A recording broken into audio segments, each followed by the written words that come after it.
Welcome to LOA Today. I'm Walt Thiessen here with Alex King and Joel Elston. Today is Thursday, August the 8th, 2019. It's 8/8. How about that? 8/8. It is 8 a.m. in New York and 5 a.m. in Los Angeles. That's 1 p.m. London time and 9 p.m. Tokyo time, 10 p.m. Sydney time. Wherever you are in the world, thank you for joining us for another episode of LOA Today, your daily dose of happy. And I'm happy that we three are back doing our thing after Louise and I did our trip to the Cape to visit our friend Alex and to do capey things. Which we did for about a 3.5 day period. It was wonderful. Loved it. It was great. And I am re-energized. I am re-enthused. I'm back. I feel better. Yay. And that's what it's all about, is feeling better, right? Mm-hmm. Yeah. I find it ironic that we always talk about how you control the weather, and as soon as you left, it started pouring. For like 2 days straight. Just saying. The whole weekend you were here, perfect weather. Soon as you left the Cape, crossed over the bridge, storm. That wasn't even supposed to happen. It was supposed to happen on Wednesday. I was like, oh, okay. This is real. Well, welcome to my life. Mm-hmm. That's all I can say. I try not to say too much because Joel has informed me that I freak listeners out when I do that, so I try not to freak our listeners out. But, well, they shouldn't be freaked out. They should be trying to do the same thing. Well, that's one way to look at it, yeah. Yeah, I have this, a couple of friends that listen and they like, oh, we love what you do, except when Walt claims to control the weather. That really concerns us. And I'm like, okay. Well, feedback's good except for Walt controlling the weather. Everybody's got a line. Yeah, I'm good with it. It's funny you say that. We had, I'm not going to put this on Walt, but yesterday we had everybody piles on. It's all right. Go ahead. Yeah. We had this incredible downpour. Mm-hmm. That, I mean, it just was, I don't want to exaggerate, but it was just one of those you can't see across the yard. Mm-hmm. And I looked on the radar on there's nothing there. And you're like, okay. And nobody's mentioning it. It clears up, sun's out, then you get this severe thunderstorm warning. It's like, well, sorry, we're about an hour and a half late. So yeah, right. The timing was different. Yeah. Cindy Chavez actually had an experience like that yesterday because Wednesday is when we do the show with her, and we normally do our Neville Goddard stuff. And at 4 p.m. Eastern time, when we were supposed to do the show, they had this massive thunderstorm that knocked the power out. We couldn't even do the show. Oh. And I went to look at AccuWeather to look at the radar, and there was nothing going on in Baton Rouge, Louisiana, where she lives. So it was the same phenomenon. So what's up with this?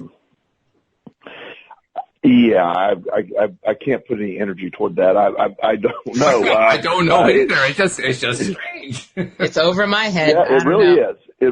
It's one of those. We'll just put that in whatever category that is. Right. You know, it's like, but it is all a part of it. It's just way out of my league in understanding it. Yeah. I mean, PJ told me yesterday that they were getting a monsoon in her area, which is very close to your area. And yet I was also watching a baseball game in Baltimore, and Baltimore was beautiful conditions. Now, right. Baltimore's not all that far from you guys, you know? So, yeah. I mean, it's strange. It's crazy. I mean, the weather, you know, again, but we sound, you know, like really old people to talking about the weather and all that. But, it's like, you know, one of my friends one time, you know, my joints hurt. It's going to rain. I go, oh, please stop. We're not 79. Let's just stop. No, it's true though. It's so true. You know, the way my back and my knees are set up, I can definitely tell you when weather is coming.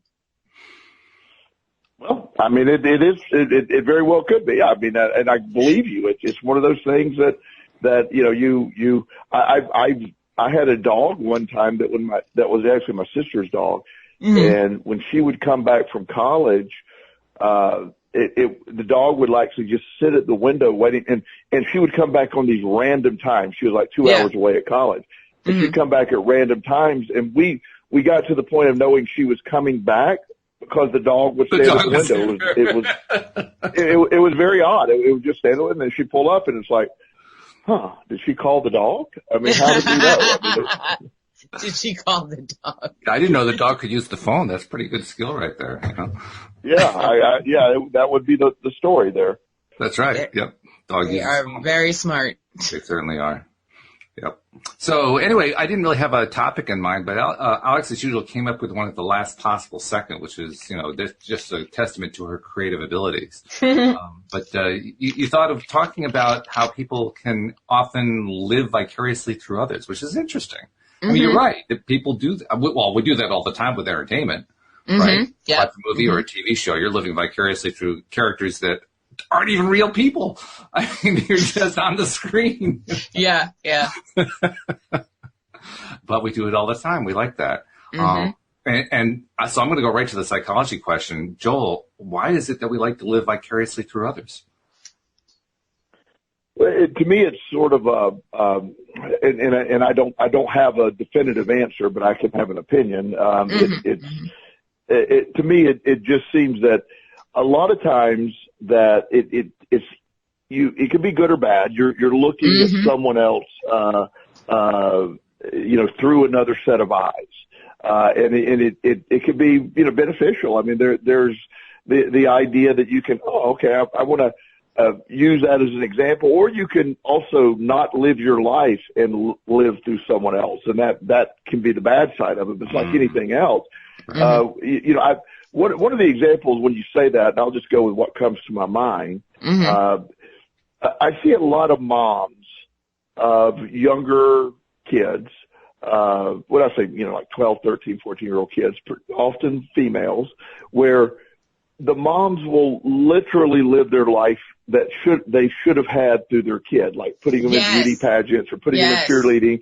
And so it's almost like it's like, okay, this is the childhood I should have had. So I'm going to force it on my kid, thinking that's what she's automatically going to like. Now it happens with dads in baseball, and so I'm not trying to minimize just one side. And again, anybody that would do that to their child with baseball, we should talk about that separately. But it's just the concept that we will live through vicariously. I am not, and this is going to get a boo from Alex here. I'm not. I don't think reality shows are good for people. I don't. I think they are, in a sense, it's unrealistic. I happen to know some people that are in that field and that do that, and so much of it's scripted when most people don't realize that it is very scripted. It is not really a reality show. Yeah. It's a scripted show perceived to be a reality show, if that makes any sense. So it sets expectations of how a family should be living or a life should be lived, and it's not remotely that way. It's just I have clients who are Instagram models.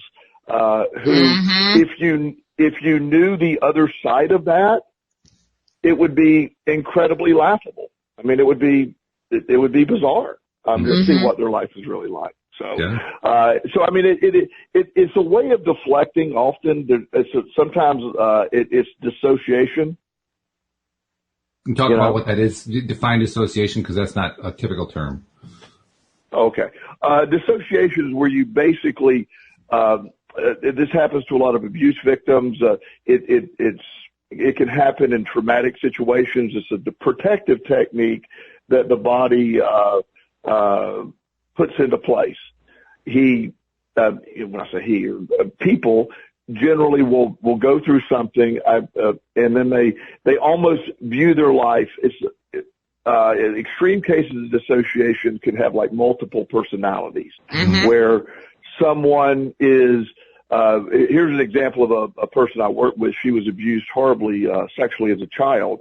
And when the sexual abuse would take place, she would change personalities so she didn't feel she was being sexually abused. So she grew up with multiple personalities, where she was able to dissociate from her body and really become someone else. And there's it's sad, and that's a horrible example, but you see that where in war often, where people are required to do just ungodly things, and to survive, they have to go the other way.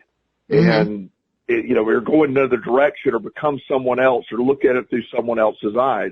And dissociation is very, very difficult. And, but it is a protective technique. So living vicariously, and we covered a lot of areas from the benign to the serious, but when you're living vicariously, it could be it could be healthy. I don't know if either of you have heard of the Rife-Koff effect.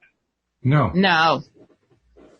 I'm looking up how to spell that actually as we're talking. So, but it is a concept that is a psychologist from Russia, that came up with the idea of basically, like, if you wanted to be an artist, you would study an artist, everything the artist did, and you literally could sort of become an artist by living vicariously through a famous artist. And it's much more in depth than that, but the child prodigies will often, happens a lot with like chess players, where chess players are literally given the entire, every game that Bobby Fischer played when he was a child. He was a chess person, for those that don't know.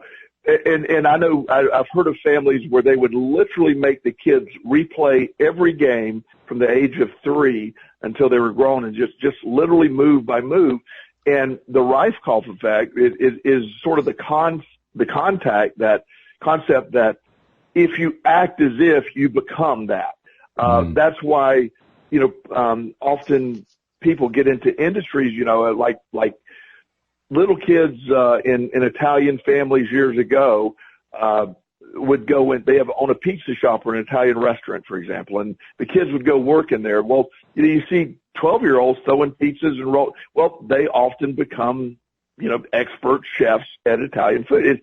That's a version of it. They were trained in it, but they became prodigies in it. They were just their environment became that, so they became that. That's why. There's an old TV show that was really good. I like it because it's called The Pretender. And it was someone who had the ability to he was a con man, but he had the ability to sort of, like, he could be a surgeon one day and convince people he was a great surgeon. And you see that we do that. There's some value to living vicariously, and there's also, like with anything else, there is damaging effects by it, because you can get away from your real life. You can not live your full life because you're living vicariously through someone else. So, I mean, that's a lot of ground covered, but there's a lot of reasons to do it. Yeah. And what it illustrates is that there's good and bad, right? There's the part that is healthy, because, I mean, like you pointed out, living vicariously, you can vicariously assume an identity that you want to, that represents a lifestyle you want to have, and create that lifestyle. I mean, that's law of attraction right there. You basically start believing and feeling and thinking that you are, person X who is a world traveler. And if you keep believing and thinking it, you become a world traveler. Just because that's how the law of attraction works. I think what we're really saying here is the law of attraction is a tool, and you can use it any way you choose to use any tool. You can use it to benefit yourself, or you can use it to harm yourself. You can use it to benefit others. You can use it to harm others. I mean, it's a tool. It's like a screwdriver. You can do a lot of things with a screwdriver. Many of them very good. How are you going to use it? And because I think. Yeah, go ahead. No, finish. Go ahead. And I do believe, like you're saying, where the law of attraction is living as if, and we've talked about the law of attraction having no opinion or good or bad. I mean, without diving into anything other than just using it as an example, we see it in politics. Our political people who are experts in the law of attraction. I mean, it's like, wow, and it isn't always for good. I mean, you see that in back in Nazi Germany, where you could create reality by talking about the evildoers that are out there doing all this to us. We have to defend against that. Or you see that the propaganda that you can make reality, and that's very important. I talk about the news as being the ultimate programming machine, where each venue that I'm trying to any news outlet that I know of has everything from the minimal to the extreme, but there's almost a bias in the way they report. It's interesting. You could go to NPR, Fox News, and CNN's website and find that they're all talking about the same story. You can understand that, but the way they're presenting it is such a universally different. Yeah, it's like 3 different events happened, and they were all the same event. Yeah. Yeah, that's true. And also, I remember seeing it was a documentary that interviewed past U.S. presidents. And one of the things that, I can't remember which president, it may have been more than one of them, said is, when you're president, it's really helpful to have people address you as the office rather than you as yourself, because of, like you were talking about, dissociation. It's helpful to dissociate, because otherwise you can get so emotionally wrapped up in what you're doing as president that, you have to order troops to be sent in to kill somebody, and some innocent person's going to die. And doing that in your own name is really, really hard to do. But if you do it as president, you can do it, So there's another example of how dissociation. Now, I'm not going to argue that that's actually necessarily a good thing, but it's clear that dissociation plays an important role there. And it also is about assuming that role. I mean, that's part of how that person became president. They assumed the role before they became president. I think dissociation is a good. Oh, go ahead. No, I'd love to hear that. I'd love to hear how it's a good thing. I was going to say, I feel like dissociation can be a good thing, because it's your brain's way of protecting you from yourself. But at the same time, you got to be careful that it doesn't turn into dangerousness where, extreme example, you have multiple personality disorder and one of your personalities is a serial killer. So, yeah. So, but other than that, exactly right. Yeah. Other than that, you're basically protecting your own self. So I feel like it's a good thing. Yeah.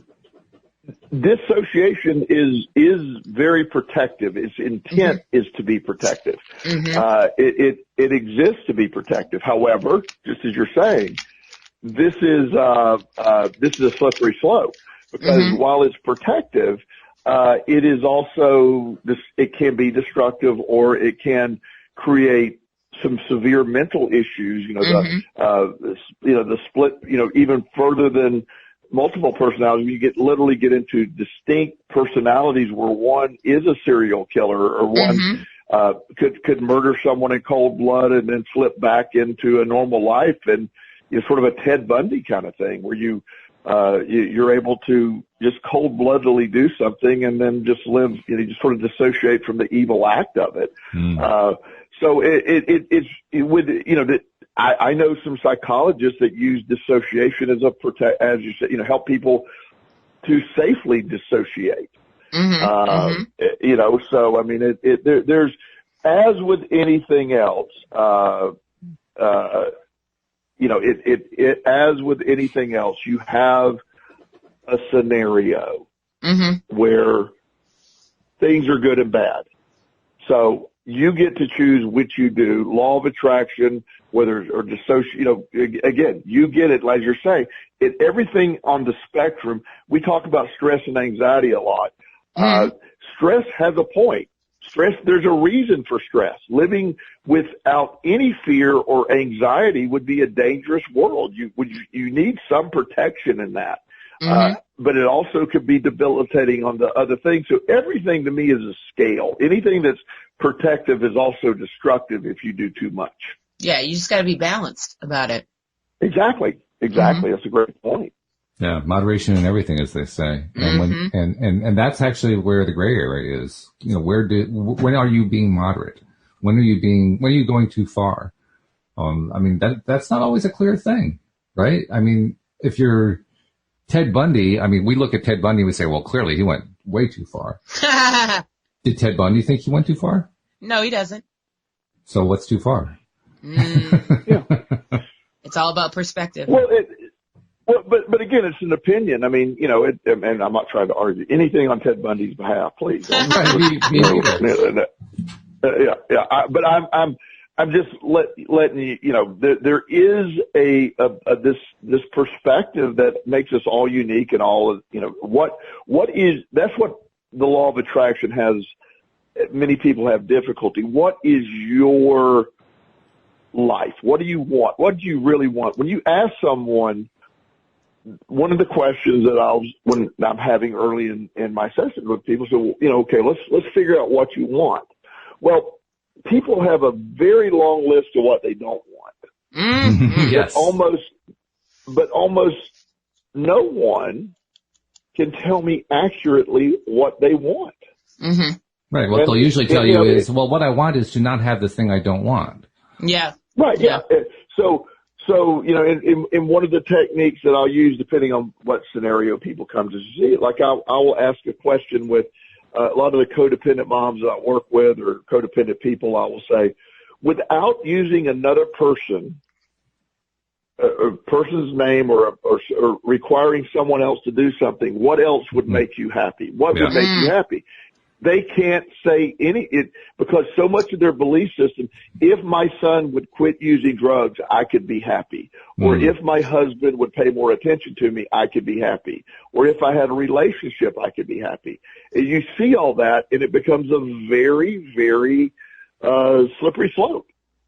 Oh, no kidding. Very slippery. And in fact, it shows up in a wide range of areas. For instance, I saw a post on Facebook in my 10 seconds on Facebook yesterday from a person who was complaining. I don't remember the exact post, but the gist of it was, why are there so many people who are just so selfish and so, what's the word for when you feel that it means that you're too much involved in yourself? There's a word for that. I can't. Self-absorbed? Self-absorbed is another one. But anyway, why are there people who are so like that? They're just so selfish. You know, what's the LOA reason for that? And of course, the typical answer, and there were like literally over 100 answers, were like, oh, well, there's just some people who don't get it. Some people, you know, they're just full of themselves. It's all about ego, blah, blah, blah, blah, blah, all this stuff. And I'm reminded that, like what you were just saying, Joel, it's really about perspective. What's your perspective about it? Abraham Hicks does a really good piece in, let's see, which book is it in? I think it's in their basics book, The Basics of the Teachings of Abraham, Law of Attraction, in which they describe how a person who is focusing on someone else and criticizing that other person and saying, oh, I mean, they're just so terrible, they're so selfish, they're so, you know, they're so full of themselves, you know, blah, blah, blah, all that kind of stuff.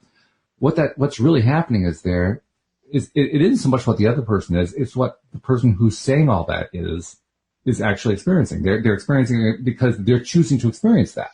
They're choosing to put out there, well, my happiness is dependent upon that other person behaving differently. They're not behaving differently, therefore there's something wrong with that person.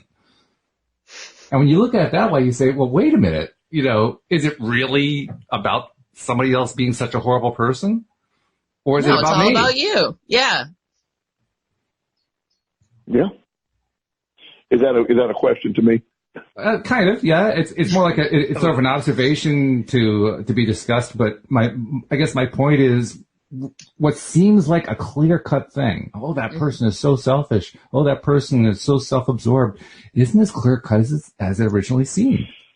I feel like they're saying that because the other person's not making it about them. So they're just assuming that they're selfish. Yeah. Well, and selfish by definition, again, the work I do on myself, the work that I adopt children, I help people, but I am very self-absorbed with my self-help because a healthy me is able to help more people. Yeah. So, you know, I get up every morning. I have my routines that are all help. I get up on purpose. Justin knows that in the afternoon, or if I'm at home, if I'm in my office, I'll have my door shut, and I do my meditations. That's self-help. It's not being selfish. I've explained to him that and I will tell him I'm going to be, for 30 minutes, I want to be doing my meditations. You do not disturb me during that time. And he understands. He's really good at it. It isn't me being selfish and not being, I need midday to recharge. I used to always, after I eat lunch, I'd have this really I need to take a nap kind of thing. Because I started my midday meditation. That's all gone. It's amazing. I love it. So me being to perform to the best of my ability, I do that. So would it be viewed as selfish? Yes. I get up every day. I do this. And so from someone's perspective, that's great. And other people say, well, Joel, you're so unselfish. You've adopted 3 children, from foster care. And again, it's a perspective. And I think most people claiming other people are selfish, Alex hit it on the head. It's because it's not about the person claiming the other one's selfish. It's being able to tell people, your journey. You go do your journey. I'll do my journey. And there'll be some interactions, but I can't be distracted by what your perception of your journey needing my help. And I mean, it's just this vicious cycle that some people, you get into the victimization of things often of like, well, they're selfish because, they can't help me. I told all 3 of my children and 2 of them, TJ and Chris both learned this. If you get arrested for any reason, and you have one phone call to make to bail you out of jail, under no circumstances call me because my answer will universally be no. No, wow. I don't bail any human out of jail. I don't. And so, one time when my son Chris had a little minor thing, it was a very silly thing. He got arrested and he called and he said, son, I said, you're violating my rule. I said, no. He said, well, Dad, it's only $100. And I said, son, I will pay $1,000 for you to stay an extra week. And don't make your foolish choice. The reason jail exists to me is you made a foolish choice, pay your consequence and not do it again. And so, again, that's my perspective. And he said, well, it's sort of selfish. You won't. I said, well, you can view it however you want to view it, son. Then he tried to get him. Oh, do you not have $100? I go, son, I got a lot of money. Wow. I'm just not bailing you out of jail. It doesn't matter if I got $20 million in the bank. I'm not bailing you out of jail. Yeah. And it's just this idea, again, when you look at it, and I'm sure his narrative to his friends and other family members of his biological family, my dad's so selfish. It would only cost him $100. He would, he spends that on lunch sometimes or something. I can hear him saying all that. But again, it's all right. I understand. The greatest lessons that I ever learned were the lessons that I had to experience. And I think it would be selfish of me to try to take that away from my son. I look at it from a totally different other perspective. Exactly. Yeah. He's not taking into account the lesson that he's learning. But of course hindsight's 2020. We don't see that till later in life. Of course. And that's part of the growth process. I just am all the time dealing with, the scenarios that when my son's facing this consequence, my daughter's facing this consequence of family, you can mitigate the consequence this time, but you're going to, at some point, they're going to have that consequence. Otherwise, they're going to feel like there's always a safety net, so they can just do whatever they want, and then mommy or daddy will fix it. Right. Yep. Yes. I think that's why I like the way Abraham phrases it in the book. And I actually copy this out of the book and paste it into a text document so I can copy and paste it into Facebook or whatever whenever I see somebody going off on, this other person is so fill in the blank. I don't care what they're talking about. If there's a fill in the blank, then this is what I respond with, and I'll read it to you. It said, this is from The Law of Attraction, The Basics of the Teachings of Abraham by Esther and Jerry Hicks. It's on page 141 of the book. And it says, their disapproval of me is their lack. If there are others who see something in you that they do not approve of, most often you see their disapproval reflected back through their eyes and you feel that you've gone wrong in some way. And we say to you, it's not your lack, it's theirs. It is their inability to be the allower that brings forth their negative emotion. It's not your imperfection. And in like fashion, when you feel negative emotion because you've seen something in others that you do not want to see, it is not their lack, it is your own. Mm-hmm. So when you make the decision that you want to see only that which pleases you, then, not surprisingly, you will begin to see only that which pleases you. Mm-hmm. And all of your experiences will bring forth positive emotion because by the law of attraction, you will attract to you only that which is in harmony with what you want. By understanding the power of your emotions, you can then direct your thoughts, and then you will no longer need others to behave differently in order for you to feel good. And that last sentence right there, that's what it's all about. You no longer need others to behave differently in order for you to feel good. Mm-hmm. Say it again for the people in the back. Yeah, good stuff. Good stuff. Really good stuff. And that's exactly, this concept of your perspective and how you're viewing it and how other people, this concern how other people are viewing you. And I just look at it from just that you get what you see.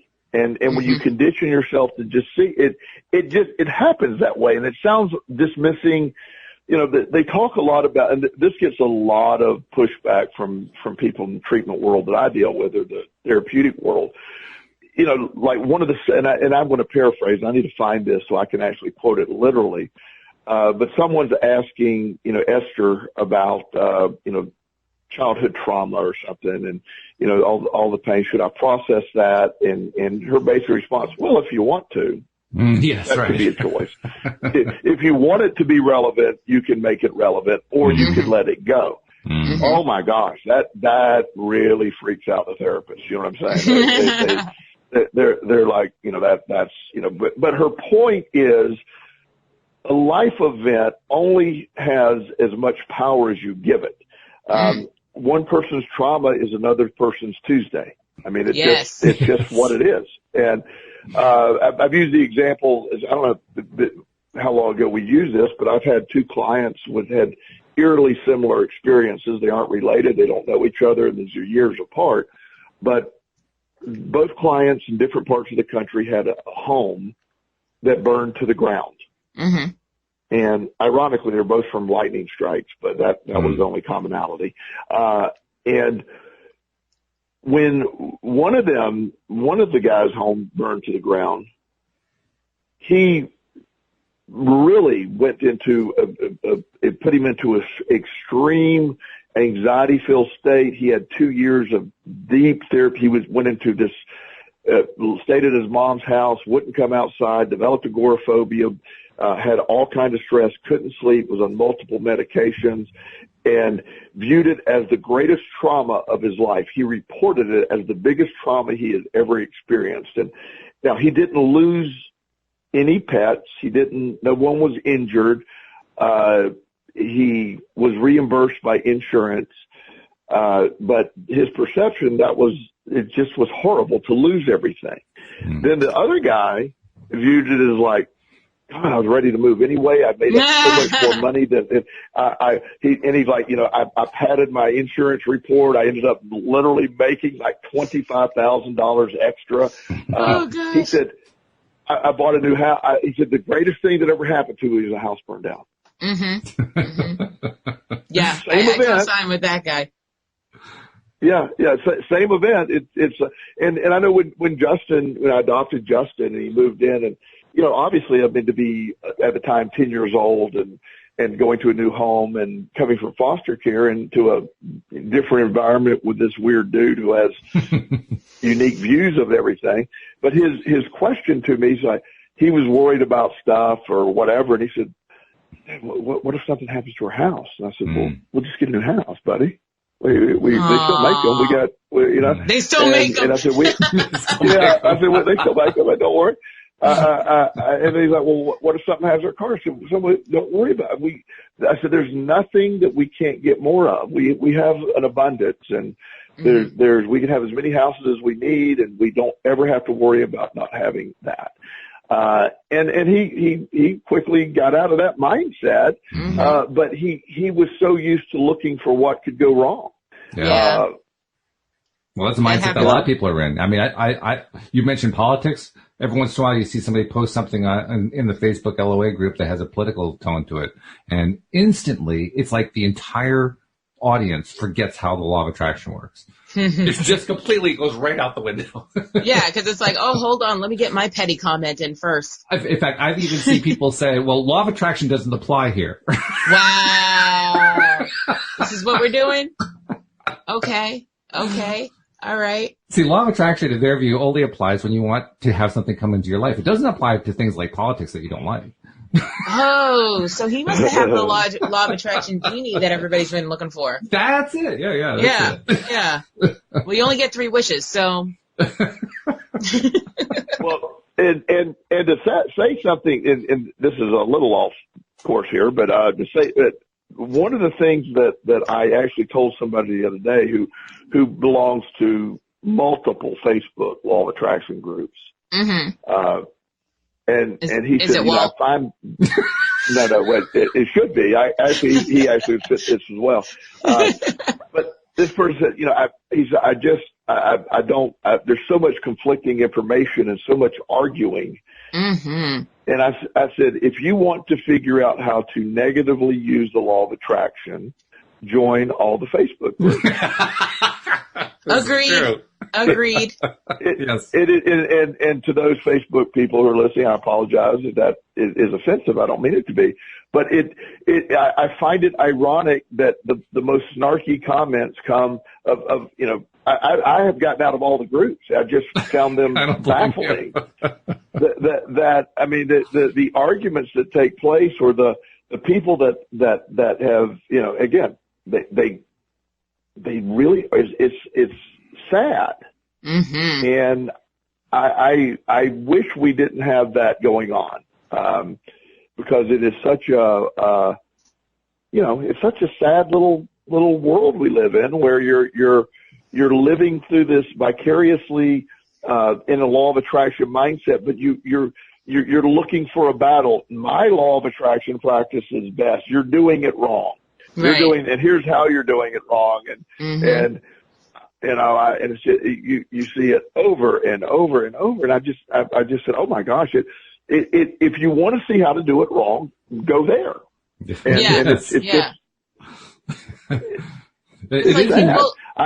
Go ahead. I was going to say, it's like people forget you can only account for yourself. Yes. So be accountable. Mm-hmm. Yeah. Well, and that's that.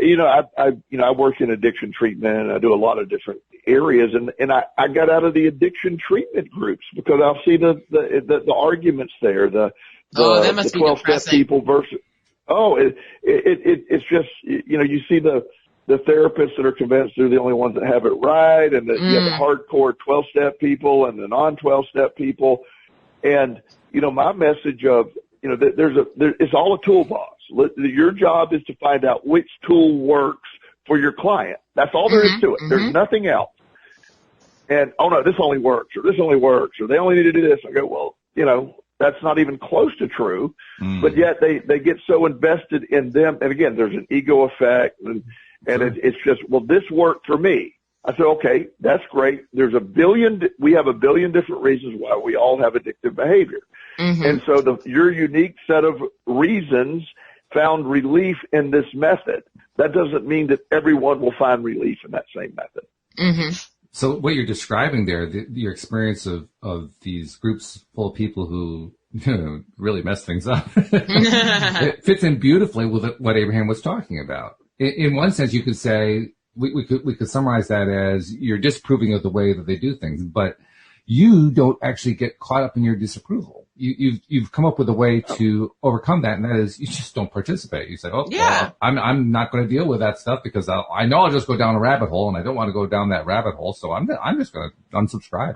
To heck with it. Exactly. Yeah, and I don't want to be drawn into it, or here's a really good example. Okay, this one day I was a member.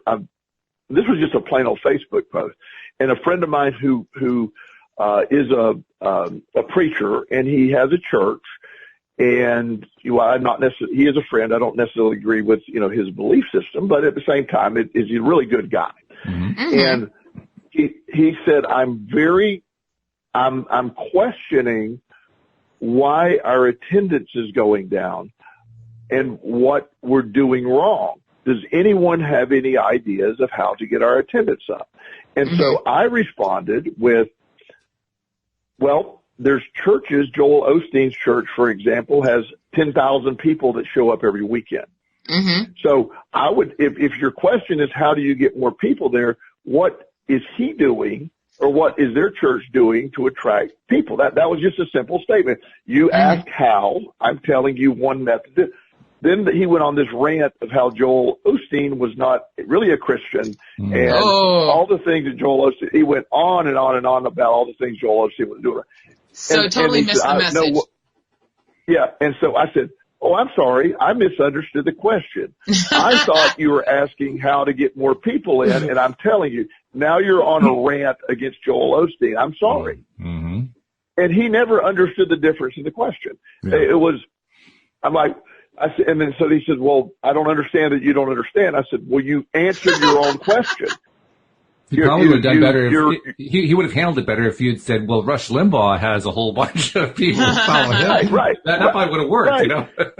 Right. Well, and that's sort of the point. It just, you ask a question and then you get emotionally invested in the answer because it doesn't match your belief system. And then so you see a lot of that. And that's what happens a lot, you know, and everyone has, you know, I had a Facebook post up the other day, and I do not do political. I just do not do it. But I had this one post that was on the edge of, it was a sarcastic event. Like, you know, I think everyone should spend more time arguing with strangers about politics on Facebook. And, you know, I saw that. Yeah. And so everybody got it. There's a lot of laughter, except one lady wrote, that's how Hitler got into power. Oh, heaven's sake. I'm like, oh God. So, and then of course, she's very left-wing Democratic. That was her statement. Right. And so by the time I saw it, of course, my right-wing defender of Trump gets in there and goes, whatever his statement was, and I just deleted the whole post. I mean, it's like a virus. It's like a virus that took off. It within seconds, it was going to escalate, and I'm thinking, it's a joke. It is simply a joke. Everybody calm down, have several seats. Yeah. It wasn't that serious. Yeah.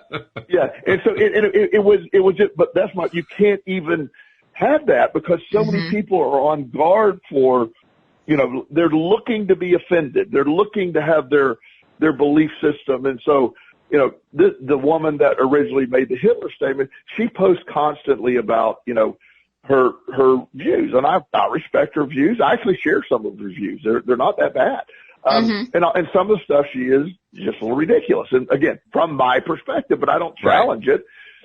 But she was actually, not offended, but she was defending herself why she posts politically when it was never she's one of 1,200 people that's my friend. So I wasn't attending that to her, but she took it as like, well, if I don't post that, then Hitler's basically going to take over the United States. I'm like, oh, so your Facebook post is preventing anarchy. Thank God that you're able to do that. Oh, our savior. I love it. Go ahead. I was going to say I had a similar experience with a Facebook post. It was a post I posted of, it looked like an assault rifle, but it was really a camera setup. Like it had the Nikon, strap and everything, but it was just set up to look like, so the post was, give me a good reason why someone would need something like this. So I put, to take amazing selfies. No one else got it. And they're all like, oh, this is what happened in El Paso. We need more gun restriction. I was like, oh, you guys, do you not see the Nikon strip? Like, what is happening? It's not that serious. Like, everybody sit down. Well, and that's what happened. Everybody is so reactive to everything. Yes. And, yes. You know, anything that gets on the edge of what their sensibilities are or sensitivities are, then they get very reactive in defense. Like, you know, they assume what you meant nothing. It's hilarious. What you're saying is hilarious. It's good. It's funny. But it's not a laughing matter. Yeah. It's like, What you mean? The funny camera assault rifle's not funny? It is. You know, or you know, you get all of this, and this is a very important thing to look at. When your energy is placed in a defensive posture, defending your belief system, again, the law of attraction responding to that, and you're attracting that conflict. And it just there's political stuff. I'm all about. Let's go vote. Study your candidates. Vote. I do not want atrocities. I don't want all that. But when you have one party that is looking for anything that the president says, he is vile often, but he could say anything, and they're all like, "Oh, he said duh." Yeah. Do you believe he said the word "duh" twice? Right. I mean, twice in a row. There's just zero. They give him zero as far as and again, I'm not saying he deserves anything, but it's just like extreme. Well, the economy's good. You hear somebody, oh no, but this sector they automatically look for the bad. On the other side, you have he can say whatever he wants to say, no matter how vile it is. The other side is, well, Bill Clinton did worse, or I had this one friend that it's just automatic almost. I jokingly, in his response to anything positive about anything negative about Trump is, well, at least Benghazi didn't happen. Yeah. But, oh God, wow. oh God.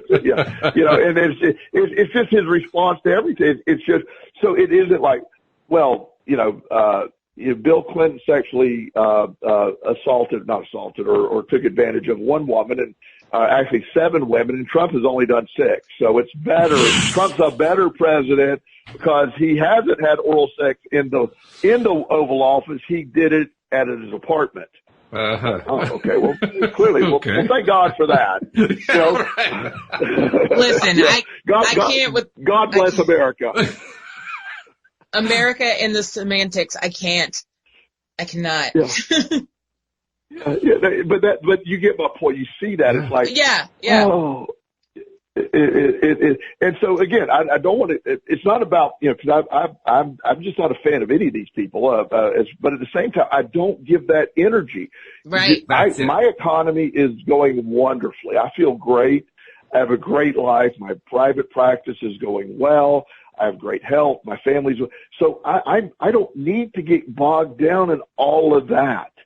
Yeah. It's just. I want to go to it's so pervasive. I want to go to the example that you were giving earlier, that Alex gave earlier about, I can't remember which one of you gave it earlier. One of you gave it. about the assault camera, right?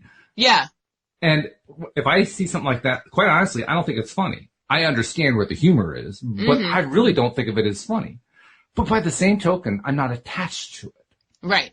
I don't get attached to, oh my God. I don't get attached to that. Mm-hmm. Why don't I get attached to it? Is it because I'm a freak? No, it's because I choose not to become attached to it. Mm-hmm. No, thank you. I know where that goes. I've been there. I don't really need to go that direction anymore because I've experienced what it's like to attach to something that's so negative, and it starts creating more and more negativity for me. Yeah, you only need to go down the rabbit hole once. Well, some people apparently need more than once. But anyway, the point is that you get to choose whether you're going to be attached. I remember very early on with Law of Attraction asking myself, how on earth am I supposed to let go of something? I don't even know how I'm holding on. Well, the answer to that is I attach to things by saying, oh, I am going to get so wrapped up about X, whatever X is. And it's usually something negative, and it's usually something I really, really, really don't like. And that is being attached. That is how I attach to something. So what does letting go of that mean? It means just stop paying attention to it. Mm-hmm. Right. Like, I'm just not going to buy into that craziness anymore. Mm-hmm. Mm-hmm. Well, that's what it is to let go. Yeah, and letting go is when you can have. I encourage everyone to have their strong feelings and opinions and have them. I think it's really when they can become negative in the law of attraction too. When you become so adamant in their defense. I explained to someone the other day, because I was explaining sort of my belief system, and tends to sort of have, I'm about 70% Buddhist. I've got a little, I have a little this, a little that, and I sort of created, we'll call it Joel's religion. It's a little of everything, Okay. And somebody said, well, none of your stuff is really based on doctrine. And I said, well, okay, thank you. The Gospel of Thomas is a deleted book from the Bible, which is basically a law of attraction book for those who've ever read it. And of course it got deleted because it is a law of attraction book, in my mind. But I literally believe that. And he's like, well, I referenced, I said, well, part of, the Gospel of Thomas, what I really believe. And he said, well, that was deleted from the Bible. I go by a random group of people in 325. You only had, 325, a random group of people at some convention said, we're going to get rid of this book of the Bible because it doesn't match. I said, so, the moment I start down that path in defense of it, then it gets to this and this versus, let me stop. My belief system doesn't require anyone else to agree with it at all to be my belief system. I'm good with it. Yeah. I never volunteer what my belief system is unless someone asks, and then I will say it. And then if they say, well, I disagree, okay, well then you asked me. I'm not preaching it to you. Right. And it's this, you see that, but when people get so, they don't want to be wrong. It's just, you have to understand, you have to understand, like, I have one friend that just is adamant that I don't understand his view on abortion. He said, Joel, you're a good man. You just aren't understanding. I said, well, thank you. I said, I appreciate your point of view. Well, thank you. I understand where your point of view comes from. I see it. And I have differing belief system on the overall process. I don't want to get into it. It doesn't matter. Right. But but at the same time, every individual has their own opinion of that, and it's obviously a very hot topic, and let every individual do what they need to do with that. And this is where we go with, the law of attraction tells us, do not attach to it. So, it really is this processing of life, this processing of everything, of us figuring it out. Let's put our energy in the right direction. And when you understand, you get in tune with the law of attraction, none of this stuff matters. Yes. Facts. None. That's right. Yeah. And that's the whole point. Let's be more precise. It only matters if I decide that it matters. And if I decide to go to, and that's where the power is. That's where the control is. If I find myself in a negative spiral where I'm constantly focusing on things that I don't like, and I keep getting more and more of what I don't like, I really do have control over that. And it's a tough concept because of the same reason why it is that somebody who understands at least the basics of the law of attraction will find themselves in a political discussion and all of their knowledge will go out the window. It's the exact same experience. Yeah. Look, they already know this. They already have control. They have thrown the control away. They've decided, no, I am now a victim, despite the fact that 2 seconds ago I knew I was in control, but now I'm a victim. I feel like go ahead. No, I love it. I'm waiting for you. I was saying, I feel like when it comes to strong negative feelings or opinions or, whatever happened to happen to you that day, and now you're like, oh my God, my world is over, blah, blah, blah. All right, your feelings are valid for that moment. But I personally, if I feel something like that coming on, I'm going to give it a time limit. I'm like, all right, you're allowed 2 hours of bitching and complaining, and then we're done. That's it. It's over. Don't even subscribe to it again. It's done. Right. Well, and this is, one of the lessons this for me this week is one of the books I was listening to. I listened to so many, I forget which one it was, but it's the guy was talking about blessing, not in a religious sense, but people that you have resentments toward, or people who have harmed you, or people that have wronged you. Well, I think I've let most of my stuff go. Mm-hmm. There are a few people who several years ago intended to set out. Their goal was to literally try to destroy me, as in a business perspective. And now it had the reverse effect. It put me in a great position of success and all that. So I've always viewed it as like, well, I'm grateful that happened, but there's always been this feeling of this one particular person, two people total, but one particular person was the driving factor that did a lot of behind the scenes shady stuff, a lot of lying, and really set me up. And I didn't know what happened, and somebody I trusted very much, and they threw me.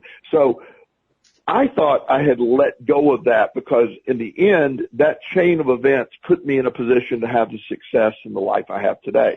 And I see exactly how it happened. So, but at the same time, I still have this deep, I didn't even realize it till I'm listening, who comes to mind when I think of somebody who had wronged me or what, and I don't hold it. I don't feel like I hold it, but there's some level of resentment for somebody to take that much energy and effort to, and totally fabricate a bunch of stuff and create and literally cost me a career job. I didn't see it coming, and of course the other person that participated was manipulated by this first person. So within all of that, they're clear. So I need to take that for me. I didn't realize there was still a bit of that there. Now, I still see it as a positive. Thank God it all happened. I'm grateful this person did what they did. But the fact that that person did it, I still have this red flag that I need to. So I'm actually started changing perspective even further, and I started praying for this person or meditating in a positive. I'm blessing this person because whatever chain of events that happened in this person's life to become so whatever you would call this, obviously was very traumatic, and there's a response to it. So not that I will never speak to this person again, more than likely, never have any interaction with this person. There's I need to make sure that I don't just go neutral. I need to go to the other side. And that's been very positive, if that makes any sense.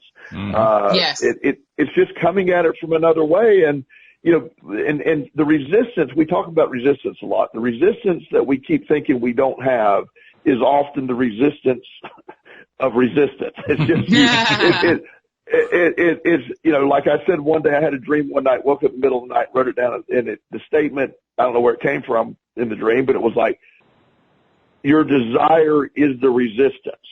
When you desire it too much, you think that's what you're doing in the law of attraction, but you're over desire, when you want it too bad, you're actually putting out the feeling of lack. And then so the desire can be the resistance itself when you're often told to desire what you want, but yet there's that balance, and that's where we get all wonky with the law of attraction. That's true. That's very true. Yeah, that's the tough part. Hey, before we wrap up, I want to remind people about subscribing to the podcast. If you're not yet a subscriber, please do become one. You'll find us on all the major platforms. We're on iTunes, we're on Google Play, we're on Spotify, Pandora. I mean, we're in all the major places you can find us. But the simplest thing is just to go to the homepage of our website, loatoday.net, and it will walk you through the steps of subscribing with your particular device. And that way you get all of our episodes coming right to your smartphone every single time. Plus, automatically, you can, at the same time, check us out on YouTube and watch us, because we actually live stream these while we're recording them to YouTube. You can see our happy, smiling faces, except for Joel. Joel, you just see his name, but that's okay. But most of us, you can see our faces. And, it's a kind of an added dimension to have the video thrown in, even though podcasts aren't about video. Why not? You can do that too. So go to YouTube. And how do they do that? Alex, you always tell the YouTube thing better than I do. You go to YouTube and you search LOA Today podcast videos. And once you've done that, down below, you hit the subscribe button. And next to the subscribe button, there's a little bell. Hit the bell. Make sure you click always, so you'll always be notified when we are live. There it is. Very simple. So please become a subscriber. We want you to keep following, because every single discussion is a whole lot of fun. We want you to be a part of it. Thank you so much to our live stream listeners, to our podcast listeners, and to our PRN listeners. Thank you, Joel. I hope you have a great week. You as well. And Alex, as usual, you're like my rock. You're in like half the podcast now. You realize that? I know, right? I'm everywhere. You're everywhere. So thank you as well. We will see you all next time here on LOA Today. Goodbye, everybody.